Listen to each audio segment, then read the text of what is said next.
This is the ERP Advisor. Today's episode, how to properly leverage AI to build an award-winning culture.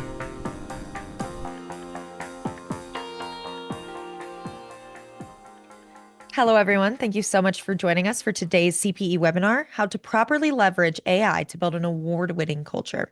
In this CPE presentation, our presenter will apply over 3 decades of practical technology experience to tackle one of the most pressing topics facing businesses today. How can we build an award-winning culture via AI? During this seminar, we will cover the following learning objectives: how the AI evolution is impacting workplace culture, how businesses should respond to new AI tools and advancements, developing an approach that enhances your culture and helps you attract and retain talent, tips for fostering an AI positive and empowered culture, and how to address common objections and win over AI naysayers.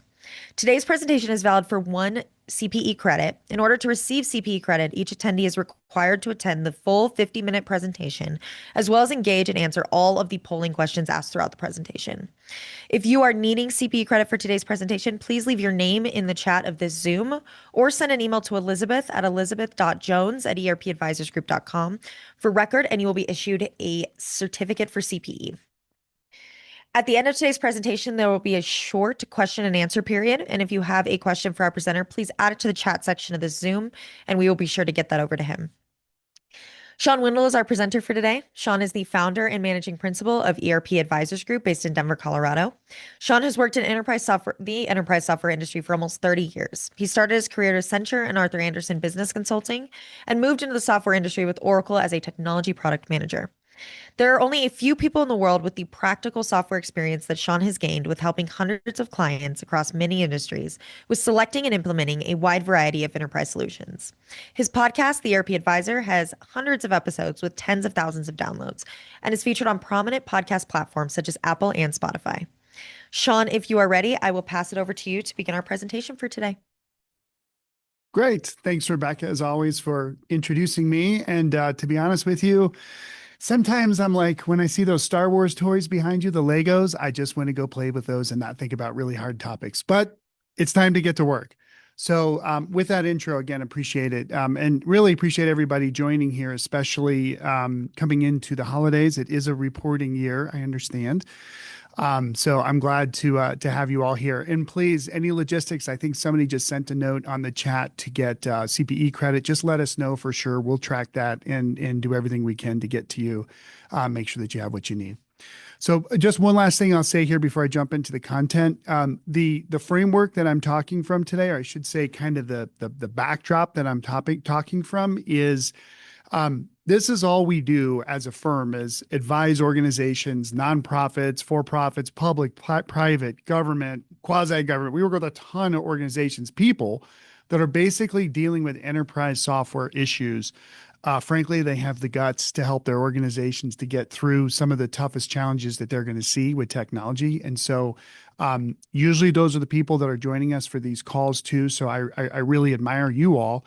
And please take the points that I'm going to talk through today. There's going to be some great nuggets for sure, but I really think they're going to help you. And that's the spirit in which we're talking to you from here. So with that, let's jump into it.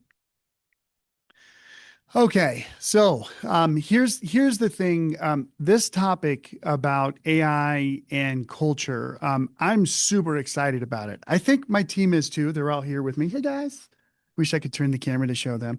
And they've been more than gracious with like, okay, Sean, like we see it, but like, why are we really getting into this? Like, there's so many technical aspects of AI, artificial intelligence, that it's just a wild area. Like it literally is like the Wild West. I don't know if we have people from international joining us here today. Sometimes we do.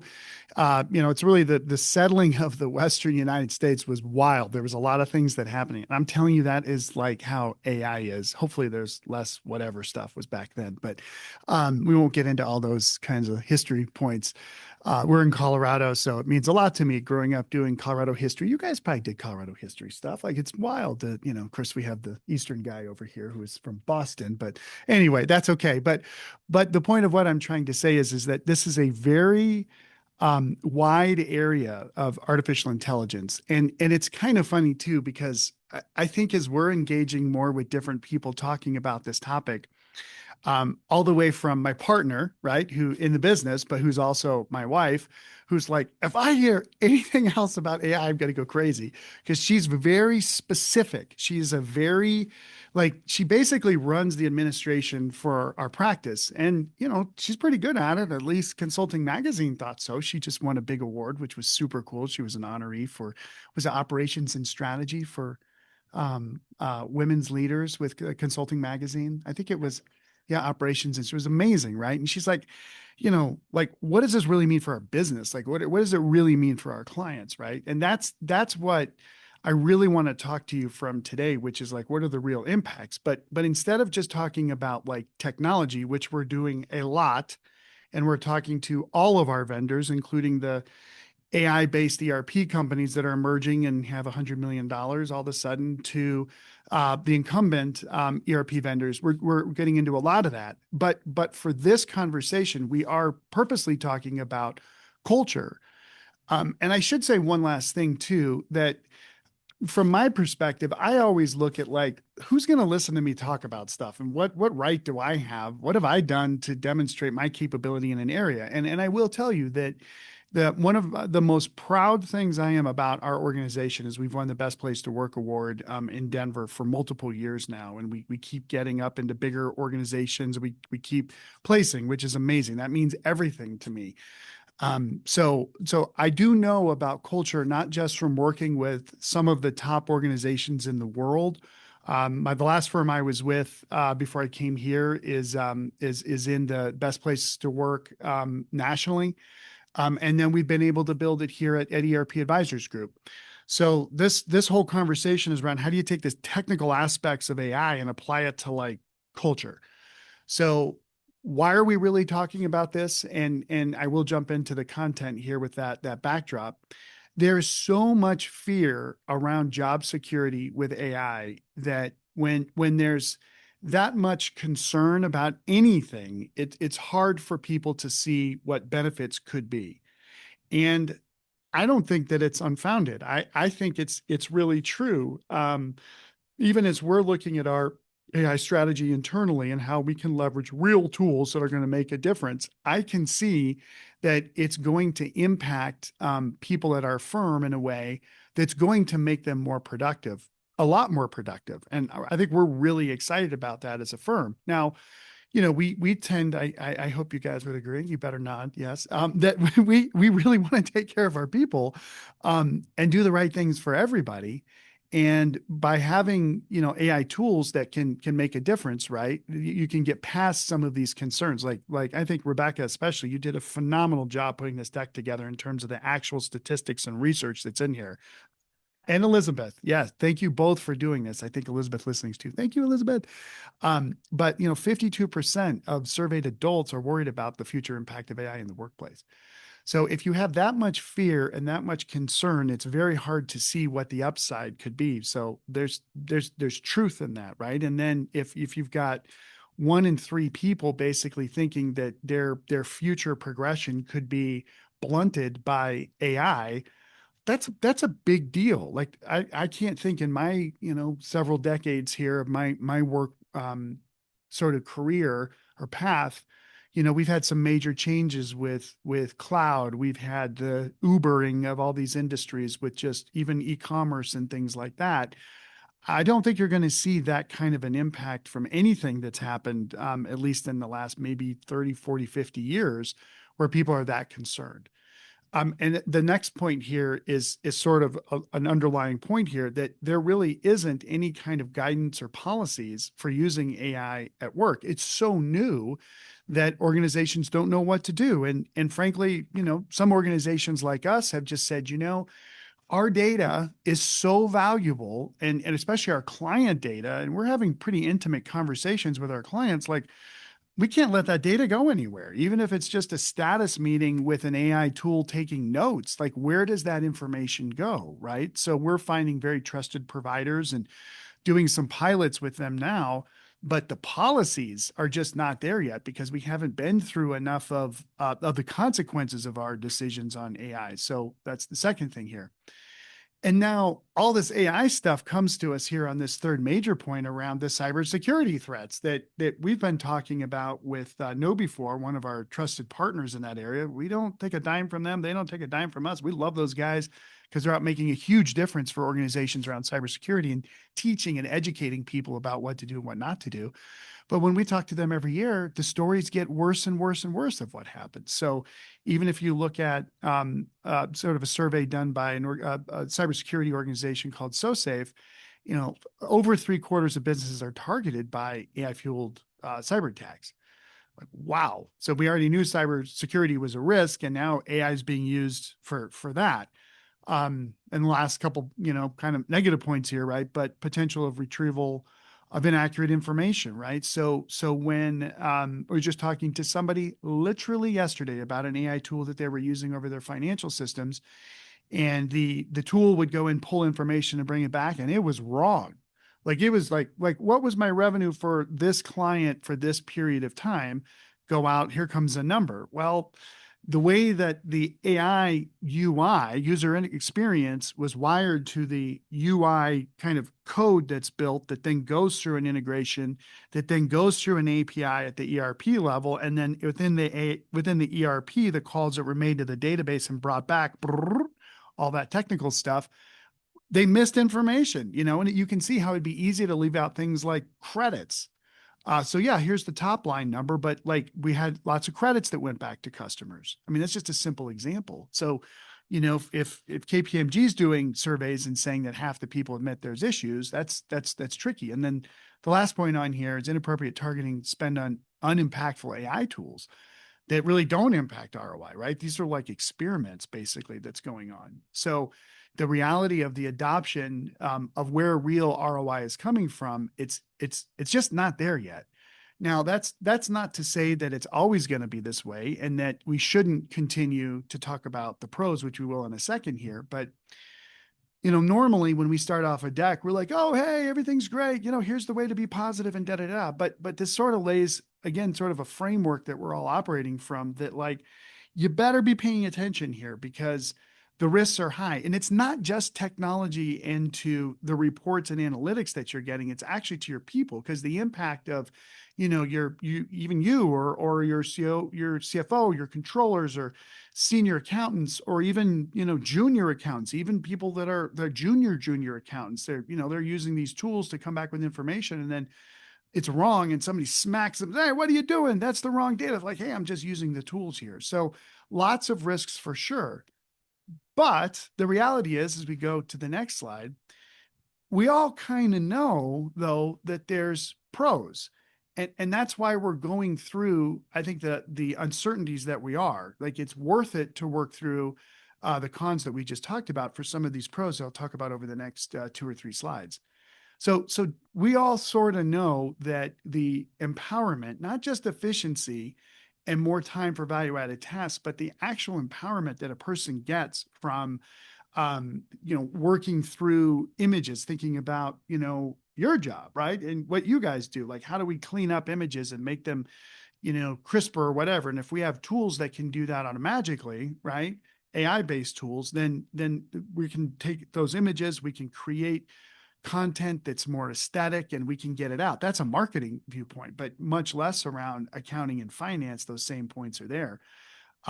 It will require people to learn the AI tools and understand the risks to be more effective with it. And so just like everything else around technology, training becomes the key for us to be able to reap the benefits. And these, again, some of the sources are cited here. We can get this deck to you too. Send us a note on the chat. We'll send it over. But there's unequivocal truth that there's my word, unequivocal. Rebecca's got me on that. That's an inside story there. But employee empowerment is really like the ultimate here. And now, does that mean that we build robots that can think like us? Some people think that, and they're doing it. And I was watching the video yesterday of the hand and the running and stuff. But that's another topic for another time. But when you think about, us as employees, us as knowledge workers working with knowledge, it will change what we're doing, and that the value add task is very real for sure. And it's not just about us individually, it's also about processes. So we've talked about business process reengineering since the 80s, the late 80s, and streamlining and process automation, robotic process automation, all this process stuff for my entire career. And we've tried to get systems in place to do this optimization that we've done the best we could, right? But now that we're looking at a whole nother level of computing at the AI level, we can do things like looking at historical data for predictive patterns. Like we're going to talk about this a lot, how more vital your data is in the AI era. But we can do real continuous real-time monitoring, not just of like the security industry, whose job it is to watch over our most trusted assets, like visually, right, graphically, but even looking at things like receipt times in the warehouse and movements and like what's really happening real time around the world with our larger wholesale distributors and where their inventory is. I mean, even using some natural language processing, NLP, to start working through real workflow issues that are out in the workplace, and then getting things like predictive machine learning. They're definitely, they're buzzwords. I don't think of them as buzzwords as much as I think about them as misunderstood technologies. And AI becomes the thing that all of these tools that have been being worked on for the last 10 years or more, really even workflow. I mean, we were building out workflows at JD Edwards in 2000, 2001 that could interoperate across multiple applications, right? There's the semantic web that Tim Berners-Lee was putting together around that time, which was how do all these services work with each other. There's been all these tools forever. We're really there. Like we've actually kind of are being able to achieve some of those things. So there's totally pros there. There's a couple more I'll talk about here too, if we go to the next slide. I love this point from Gallup, right? 45% of employees say their productivity and efficiency in their role has improved because of AI. Now, this is for organizations that are using it. Like if I think about my job, and there are repetitive, historical, mundane things that I do that I just have to do because they have to get done. And if we're building out, in an agentic environment where we have agents, we start naming them, whatever that's going to be. And these things can really start doing the automation that we're starting to see today. We just saw a demo of a tool earlier this week that even helps organizations that are in the implementation industry, software implementation industry, to be able to create scoping documents and requirements documents with a push of a button. Now, are they completed? Of course not. But the repetitive historical manual tasks get automated, and then the individual whose job it is to bring the value on top of that can do their part. But see, they're not just going to just work less. They can actually take what's been automated, and then they have the time finally to do much more value add. That's the benefit there. Ongoing completion of vital tasks, very similar. And when we think about financial close, trend monitoring around business intelligence and KPIs and that inventory tracking, et cetera, AR, outstanding dunning processes, AP, like you just think about the ongoing completion tasks that need to be completed on a daily basis. We are going to be driving up productivity globally with these tools, right? Like significantly.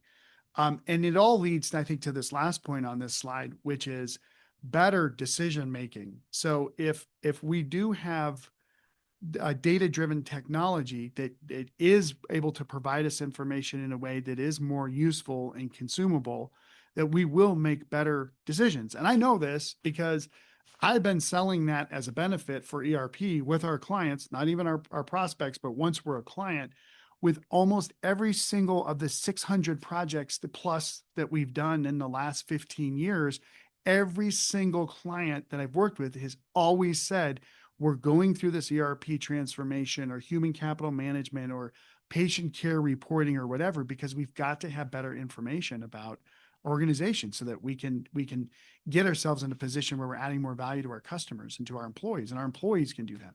So this is a lot of sort of high level stuff for sure. We're going to get into some details, but the pros are definitely there for sure. So let's go to our first question to make sure that everybody is still awake. Here's the thing: if you have any questions, I probably said something that you didn't understand. I'm totally fine with you all. Please coming back to me with anything in the chat, and our team can monitor that. So here's the first question for you. AI is benefiting the workplace by empowering employees to be more efficient, informing decisions, improving processes with data and bottleneck detection, or D, all the above. And remember, people, we don't sell GPUs. We don't sell data center storage or capacity or performance. We're not selling you apps around BI or an AI, EIO. We don't do that. We're really in the business of helping our clients basically achieve their goals through technology. So I'm not trying to paint a picture of just, it's going to be, a friend of mine kept using this phrase, rainbows and unicorns recently. Anyway, long story, but that's not what this is. This is happening and it will continue to happen. So let's see. I think we got some good responses in. So the answer is D, all the above. Perfect. Let's go on here. So thank you for your points there. Nope. Okay. Okay. Great. Okay. So we've talked about the cons. They're real. We've talked about the pros. They're real. That's probably why you came to this webinar, is that you know implicitly or explicitly with the work that you're doing that this is the truth.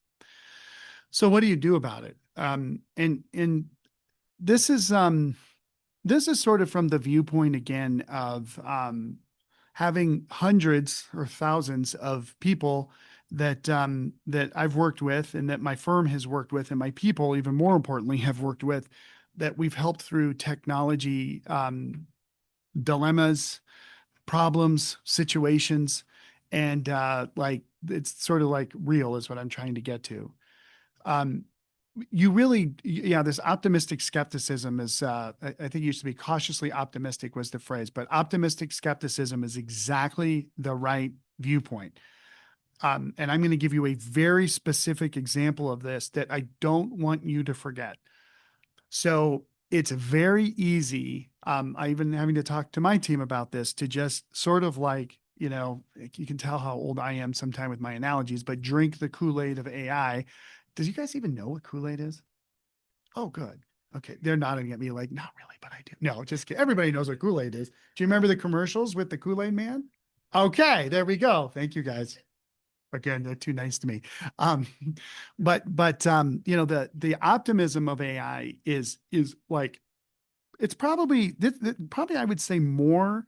I'd even almost say 5 times more than the telco bubble, or the upward finance things going on in the 2005 timeframe, or ML, machine learning, or RPA, all that kind of stuff. Like, it's 5 times more on AI.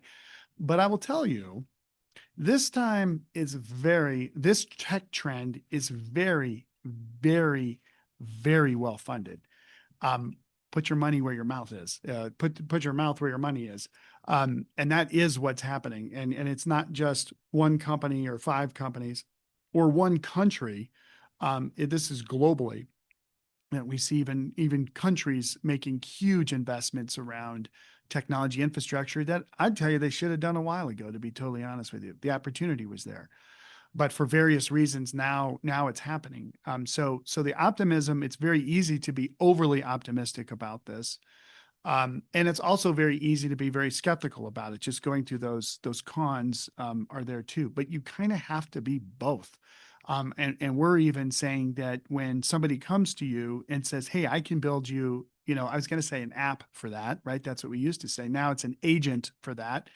There's truth to that. Those agents can be built, but in talking with some organizations recently, sort of early adopters, if you will, they had worked with one of the model companies. I'm not going to say which one. And with some updates that they had done, they broke integrations. They broke key components of the models that this organization had built with their upgrades. And you're not going to go to this multi-billion-dollar organization and say, hey, you broke my model, So I want my money back, or I want you to fix this, or, right? It's sort of like, it's risky. Like you're like, like you're not taking your life in your own hands when you're building these things, right? But you kind of are. So, working with more prevalent providers there is the solution. I'll talk about that more in a little bit, but you need to have that amount of skepticism. Like, okay, yeah, if somebody comes to you and says, I can build out some agents for exactly that business model. It's going to cost whatever they say. I would multiply it times 3 in your own mind and not tell them. And you have to look at that and say, is it really worth it or not? Like, you sort of have to have the idea of the business benefit, the optimistic side. Wow, this could really improve our performance, our throughput, our customer relations, interactions, by, 10, let's just say the number of 10, and it's going to cost me, they're saying it's going to cost me, a factor of 1. I know it's really going to be 3. And even if it all goes away in 6 months, I still have time to get my ROI from that. Let's go, right? I didn't even talk about whether it was Anthropic or Llama or whatever, Grok. I didn't talk about if it's customer service or financial close, in 0 days, right? You're hearing a lot of that from the AI ERP vendors. Just use the model that I just said there. And so when we talk about optimistic skepticism, that's exactly what we mean from a formulaic perspective, if that made any sense. Did that make any sense? Okay, good. They're not good. All right. Don't get complacent or you'll risk falling behind, right? It's so easy to just sit back and do nothing and see what happens, et cetera, et cetera, et cetera, especially with the risk. You really can't do it.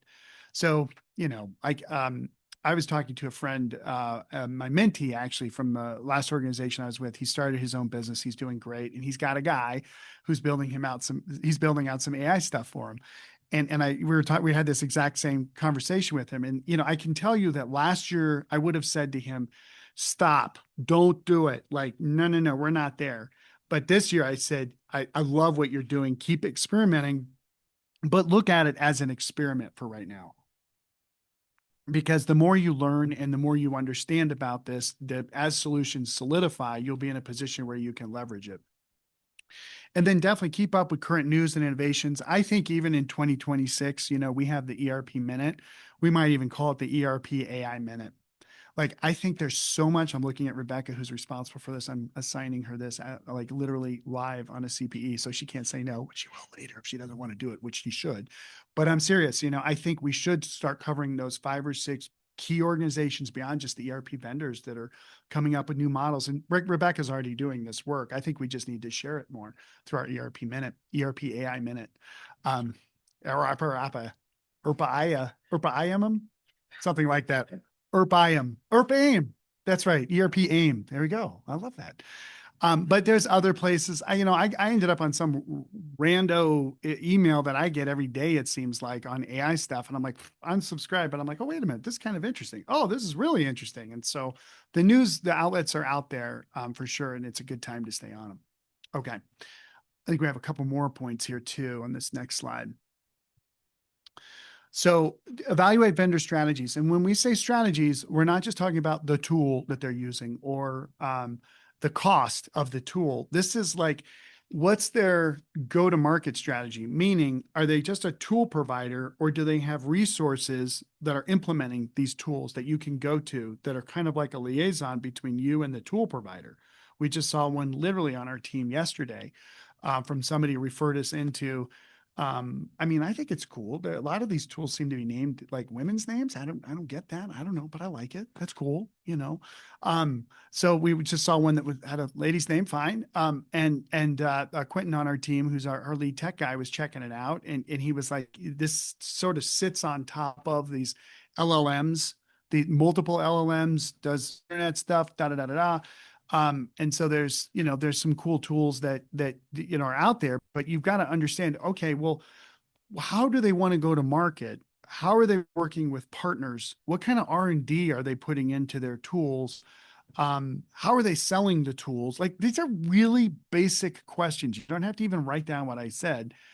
You just have to look at it from a viewpoint of like overall strategy of what the vendor's doing, not just, oh my gosh, they can meet this need today.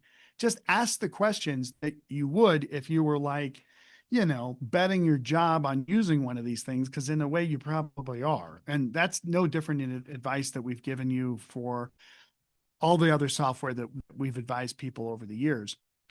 And that gets to the second point here is you definitely ask the questions. This is one area where it's so easy to get so lost so quickly. And you'll know you're lost, by the way, when you're talking to a vendor, because that's when you start going into your email while they're talking, or you start daydreaming, or you start like thinking about, what you had for breakfast that morning. Like when you're in these conversations, maybe even with me right now, I would ask if we're daydreaming or whatever, like it's okay to stop and just say, you said something I don't understand. It's called a misunderstood word. Like that is going to happen in this space of artificial intelligence. It's unequivocally, right? And if your boss is doing it to you, that's a different story. You definitely have to pretend like you're there. I think my team does a good job with that, but then they Google and they get on ChatGPT and find out what we're talking about. But they're also telling me, Sean, that's not right. This is what it means. But it's true that you need to ask questions so that your own understanding can go up.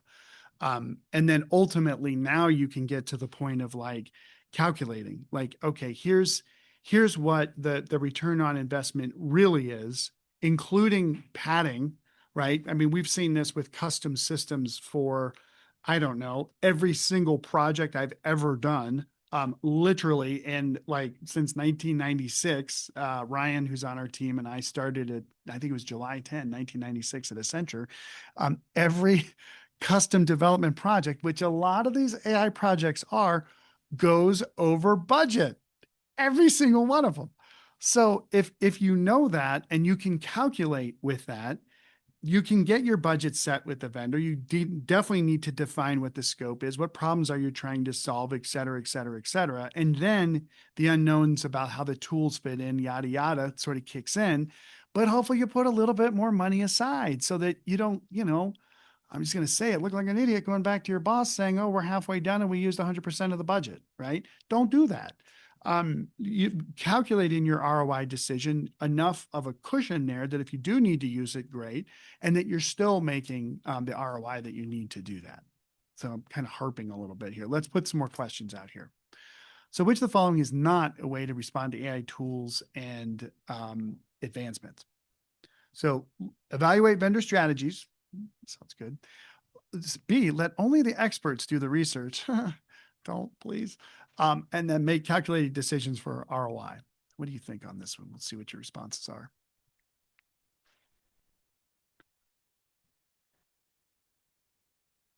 I think that I think as a society, we're getting to a point with, and it's really phones. I mean, it's the phones that changed everything, that we can compute so quickly. That AI is just like this, like it's the next evolution of all of the infrastructure that we've been putting in place as a civilization. I mean, since anyway, I could go back to the railroad industry and transportation in the 1800s, but it's just a natural evolution for sure. But anyway, we're not here for a history lesson. Okay, good. We got some answers back. Definitely. You definitely want to do things on your own, as well as talk to people like us, talk to other experts that are out there. Independent, objective people are the best, but sometimes you just got to go to the expert on, Anthropic, or you've got to go to some people over at, Google Gemini and find out what's really going on there too. Good. Okay. So it's been a little bit technical what I've been talking about here, but I really do want to bring it back to, I want to bring it back to you. I want to bring it back to your people. And just as important is also the future people in your workplace, and who's going to help you to grow and expand, because it doesn't matter how much AI you have, how much ML, RPA, ERP, blah, blah, blah. Like, organizations are built and run and operated by people. They will, in my opinion, it's always been that way. It will always be that way.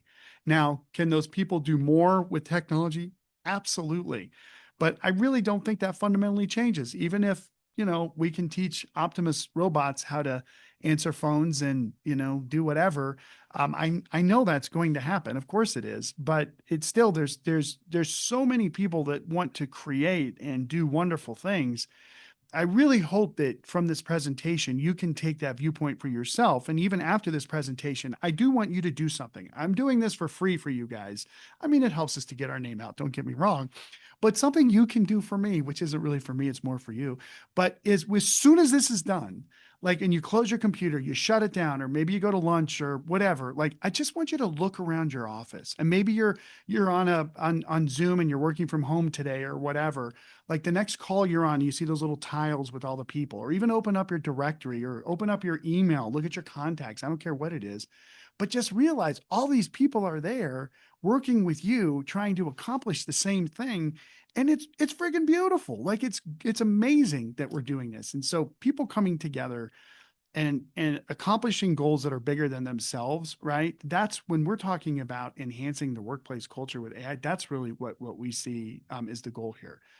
And again, it's not just for the people that you're working with today, but, and it's a weird time where unemployment is sort of high, but it's sort of low. I saw this point called the K curve the other day of sort of, kind of the economic classes are going up and some are going down. And it's such a strange environment, economics that we're living in.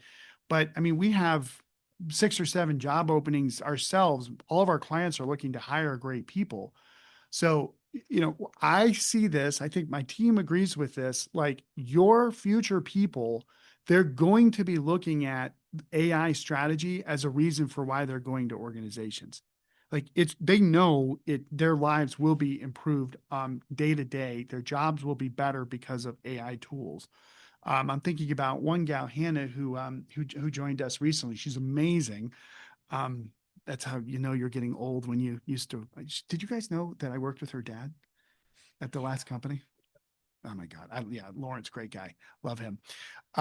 So, and now, she's part of our family, which is super cool. But like, I know when she was talking to us, she's savvy, like, she is smart. And I know she was looking and she had questions about, well, so what tools do you guys use?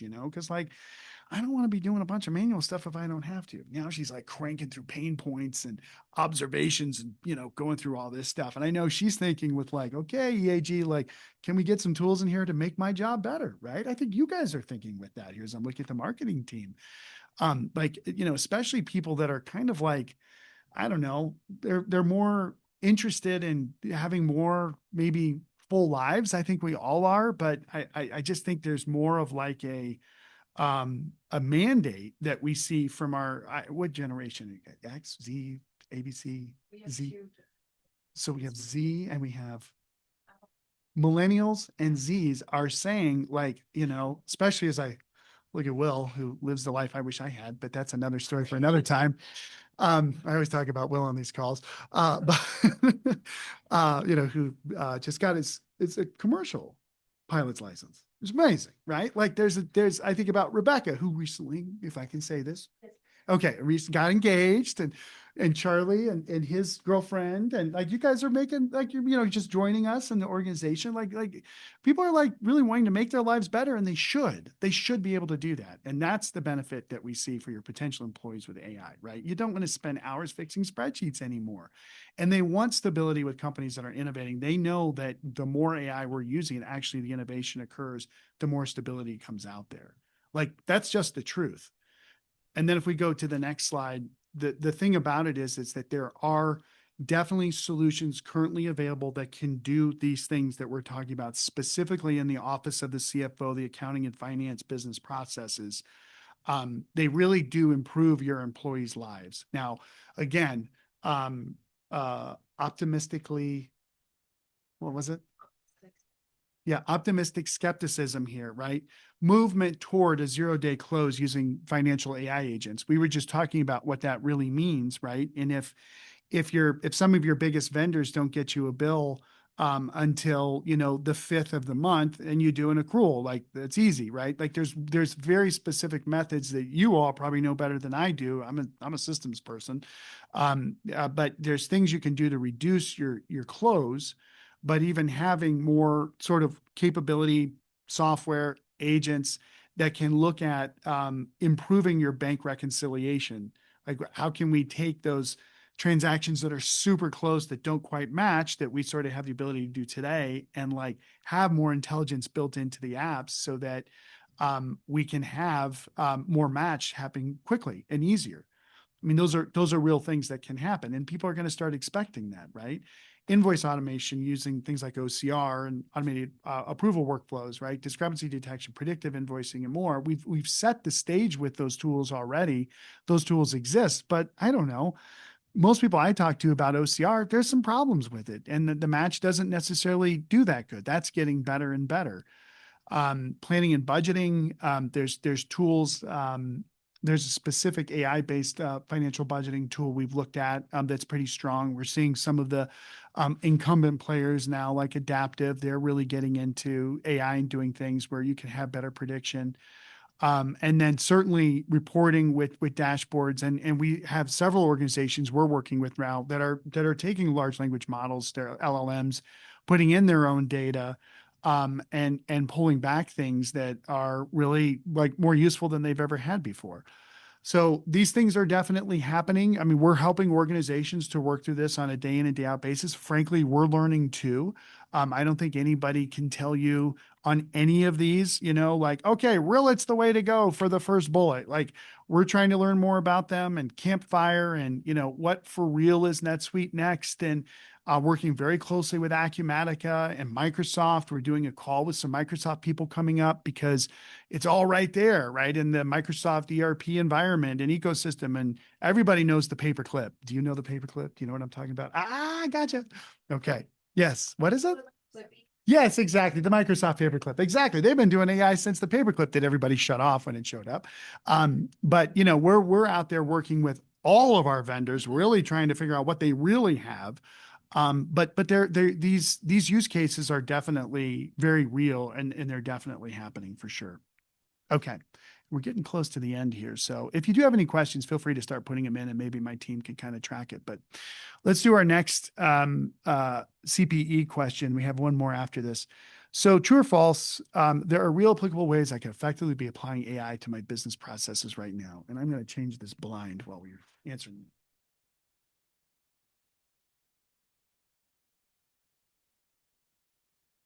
This is a real background that is not AI generated, by the way. It looks like it. AI is in, there's maybe a different definition of AI for nature. I don't know. That's yes, exactly. All right, we'll give you about 10 more seconds here to answer that.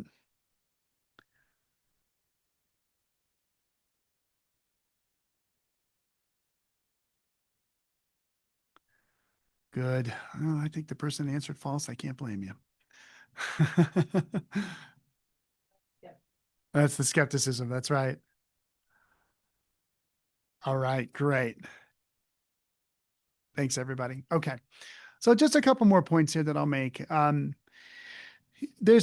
again, hopefully from this discussion, you can focus on the positive impacts, right? But be transparent about the risks. Again, it's an area where you don't have to present yourself as if you know everything, because I think almost any person you talk to about AI doesn't. I was listening to NVIDIA podcast, the CEO from there with Joe Rogan of all people. It's kind of interesting.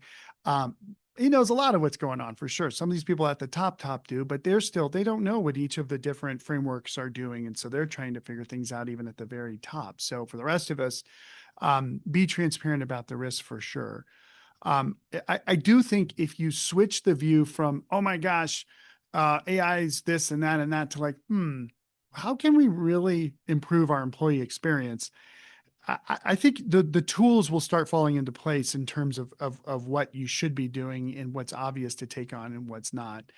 And it might sound a little cliche to say this, build a culture of innovation and progress. Like we should do that anyway, regardless of technology. But the reality is that I think more people are becoming more aware of that, especially as we have the silver tsunami, right? If we talk about that and distribution and manufacturing and engineering, we saw a stat on accountants that was it 75% that are retiring in the next 15 years.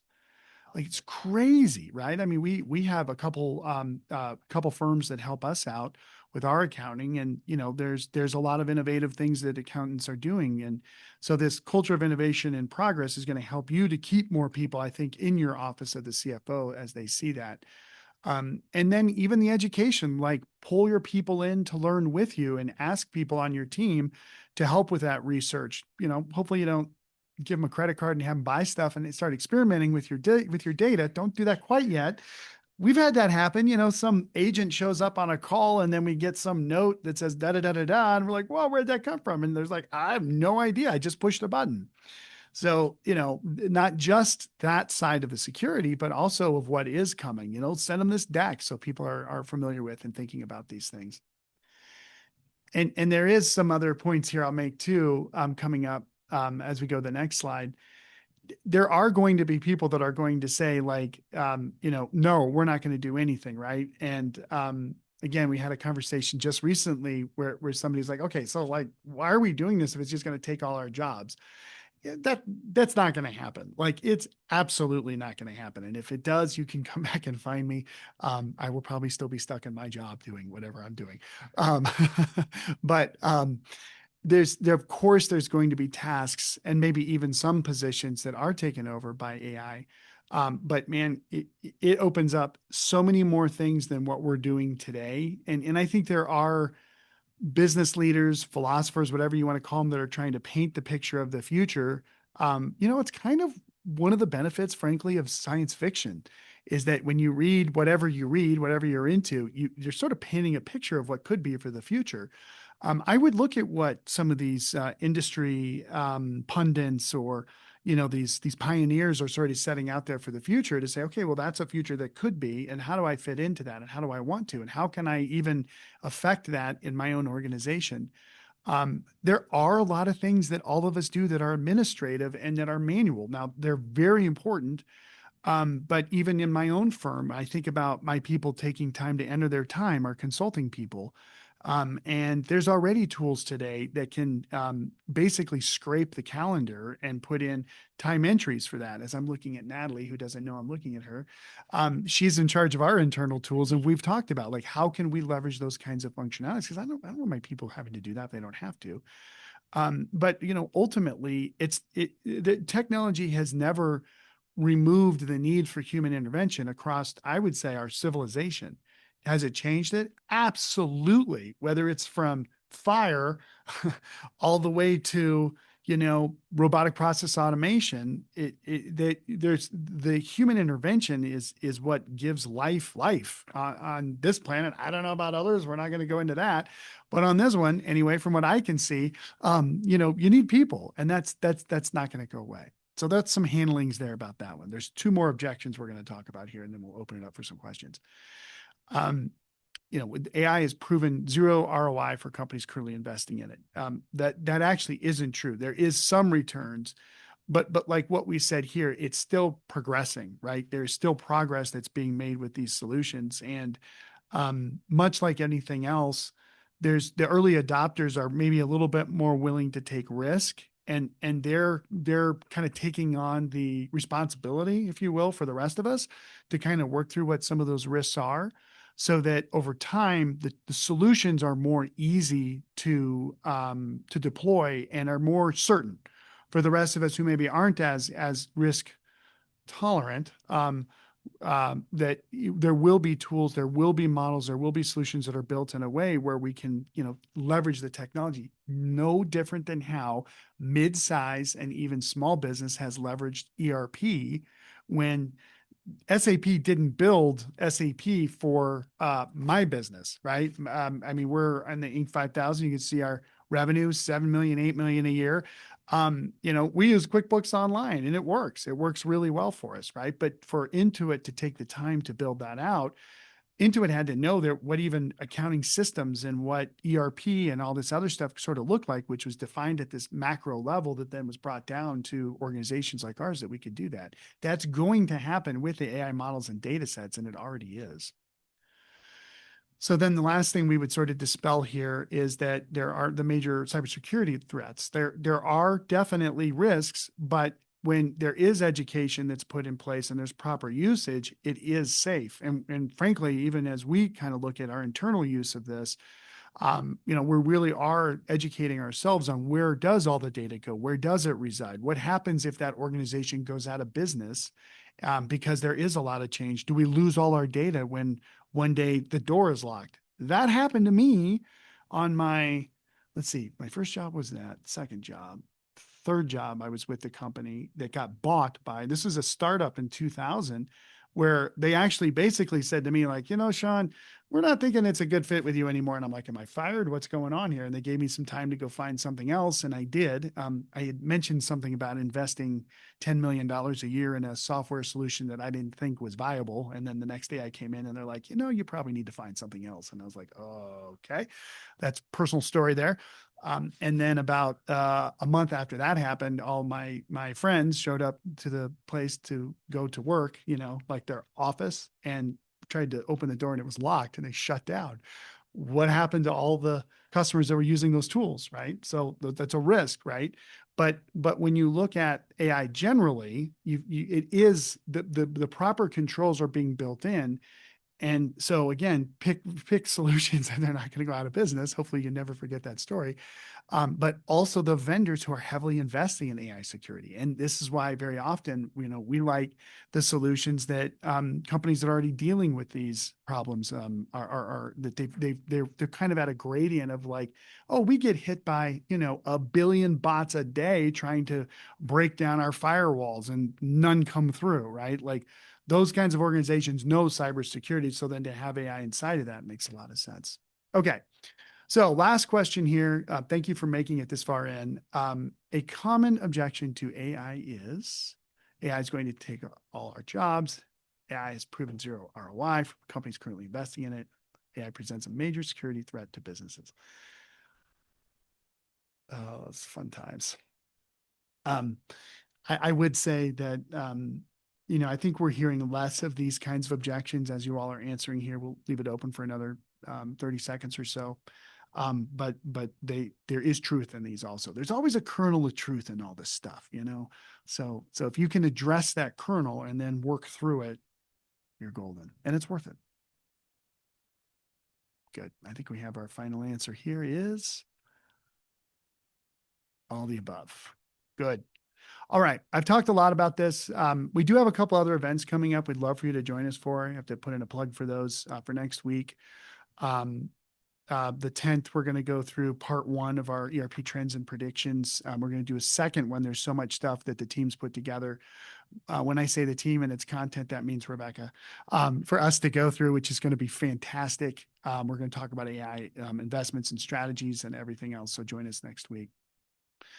But hopefully you're leaving this in the CPE with a little bit different viewpoint, with a little bit more understanding of the importance of AI impacting culture and the opportunity that you have, especially as the workforce and the war for talent is not ever going away, that it's something that you can use and look at just differently from, hey, how can I reduce my DSO, day sales outstanding, to like, how can I actually get great people who want to be a part of the mission and the purpose and goals that you have as an organization. So thank you. Sean, I'll throw a question in there. Sure. During my own, I'm not on the mic, so you'll have the later. Okay. But how can businesses start assessing if their organization is ready for AI? Oh, great question. So how can businesses start assessing if their organization is ready for AI? That is a phenomenal question. I'm going to probably answer it a little bit differently than maybe you were thinking I would. It's really about risk tolerance in general.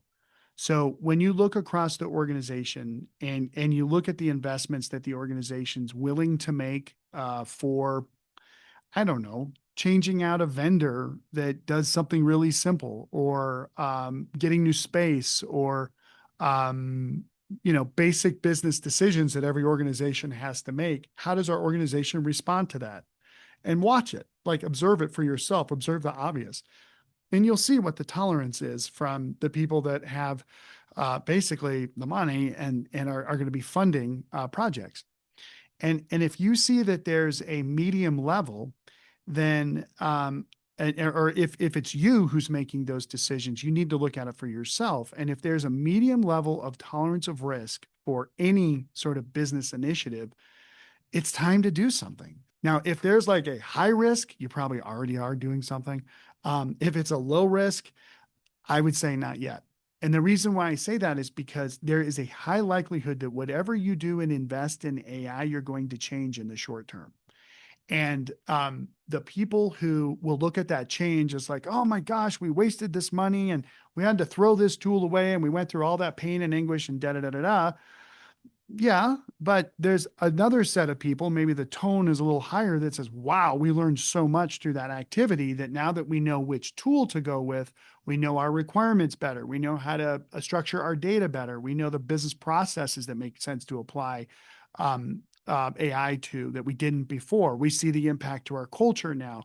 We see that our employees are like jazzed about working with us because we're doing some things that we hadn't done before, right? Those maybe intrinsic values of any kind of a technology investment are so high that you will only get kind of a less quantitative ROI, maybe more qualitative with whatever tools that you choose. And you might even, make like kind of a internal PR thing about it and communicate, hey, here's what we're doing on AI. Here's the projects that we're working on, and let us know if you want to be a part of it or whatever, because, good people, yeah, they're going to make time in their busy schedules to be part of stuff that they want to do. So, I mean, that's honestly what I would say. But again, I mean, my job is to make sure that you have a job after you make these technology changes. Don't do this if there's low risk tolerance for your organization. I don't think that there's a high likelihood that whatever you do a couple of years from now is going to seem like it's wrong, because we just don't know which platforms are really going to exist. What is OpenAI really going to do? Is there going to be I shouldn't even say this, but some crazy lawsuit from somebody who used to say it was nonprofit and now it's for profit and we only have $1 trillion in capitalization and that's not enough? Like, pick something and do it if you have that tolerance. That's what I would say. Good. Thank you, everyone. And thank you, Sean, for sharing so much great information. I hope that you guys everyone attending this event got a lot out of it. If you have other questions and you didn't want to share them in the chat, please feel free to email us. Sean at erpadvisorsgroup.com, Rebecca.mccabe at erpadvisorsgroup.com. We are here to answer any of that or provide some of our own resources. We have a lot of things already around AI, and we're happy to help. And if you need a copy of today's deck from the presentation, please let us know. We're happy to send that to you. And also, if you email Elizabeth, she can send that over to you as well. And if you need CPE credit for today's presentation and you didn't put your name in the chat, be sure to email Elizabeth at elizabeth.jones@erpadvisorsgroup.com. You did have to answer the polling questions, so please be sure you did that and then email over Elizabeth. And like Sean said, be sure to join us for our next event, which is scheduled for Wednesday, December 10th at 12 p.m. Mountain Time, 2026 ERP Trends and Predictions Part 1, and we will have Part 2. Sean and I will get to analyze this year's hottest ERP trends and dive into some of our own predictions based off of the wild year we had that the vendors were investing in a lot of tools. Please go to our website, erpadvisorsgroup.com, for more details and to register. ERP Advisors Group is one of the country's top independent software advisory firms. ERP Advisors Group advises mid to large size businesses on selecting and implementing business applications from enterprise resource planning, customer relationship management, human capital management, business intelligence, and other enterprise applications, which equate to millions of dollars in software deals each year across many industries. Thank you again for joining us today.